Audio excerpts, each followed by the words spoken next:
بسم اللہ الرحمن الرحیم۔ السلام علیکم۔ حضرت شیخ عبدالقادر جیلانی رحمۃ اللہ علیہ کا واقعہ ہے کہ وہ تشریف لے جا رہے تھے، دیکھا کہ کچھ نصران نے کچھ مسلمانوں کو پکڑ رکھا ہے اور ان پر طنز و طعن کر رہے ہیں کہ ہمارے گرجا اور ان کی عمارتیں دیکھو تو نہایت مضبوط، نہایت مستحکم، نہ درار، نہ شگاف، نہ پٹن، اور تمہاری مسجدوں کو دیکھو، نہایت کمزور، کئی سے شگاف ہے تو کئی پٹن ہے، تو مسجدوں کے اندر تو یہ توان کی شان، اور گرجا گھر کی کیفیت یہ ہے کہ نہایت مضبوط اور فلک بوس، نہایت مستحکم اور قوی۔ تو گویا وہ لوگ اس طرح یہ حقانیت بتلا رہے ہیں اور طنز و طعن کر رہے تھے کہ ایسا کیوں ہے۔ اتنے میں حضرت شیخ عبدالقادر جیلانی رحمۃ اللہ علیہ پہنچ گئے۔ آپ بڑے صاحب کرامت تھے۔ فرمایا، ان کی وجہ یہ ہے کہ ہماری مساجد میں قرآن پڑھا جاتا ہے اور تمہاری گرجاؤں میں قرآن کی تلاوت نہیں ہوتی، اور قرآن کریم کی شان یہ ہے۔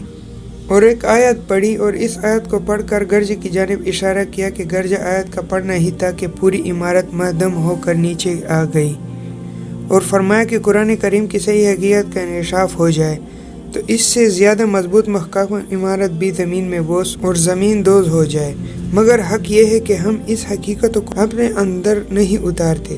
جیسے کسی شخص نے ایک عالم سے اشکال کیا تھا کہ اس کی کیا وجہ ہے کہ جب تجلی ہوئی تو پہاڑ ریزہ ریزہ ہوا اور موسیٰ علیہ السلام محفوظ رہے۔ یہ ایک عجیب و غریب سوال تھا۔ انہوں نے ان کا بڑا اچھا جواب دیا۔ فرمایا، دیکھو، بلڈنگوں میں اکثر بجلی گرے تو وہ ٹکڑے ٹکڑے ہو جاتے ہیں اور پھٹ جاتی ہے، مگر خاص قسم کی تار بلڈنگوں پر لگا دی جائے کہ اگر بجلی گرے تو وہ اسے جذب کر کے زمین میں اتار دے اور اس عمارت کو محفوظ رکھے۔ تو جب تجلی ربانی ہوئی تو استعداد اور قبولیت کا ایک خاص تار اور کنیکشن موسیٰ علیہ السلام میں موجود تھا، جس کے نتیجے میں صرف بے ہوش ہو گئے، اور پہاڑ میں استعداد کا تار اور کنیکشن نہیں تھا تو وہ ریزہ ریزہ ہو گیا۔ تو موسیٰ علیہ السلام کو لگا صرف دھکا، اور پہاڑ ہو گیا ریزہ ریزہ اور ٹکڑے ٹکڑے ہو گیا۔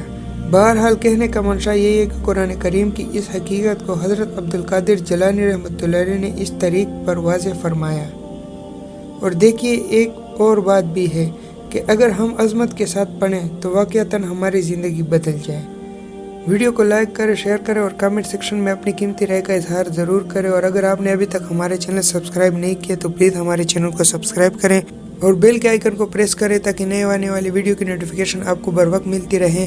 دعاؤں میں یاد رکھیں، خوش رہیں، آباد رہیں۔ ملتے ہیں نئے واقعے کے ساتھ، تب تک اجازت دیجیے۔ اللہ حافظ۔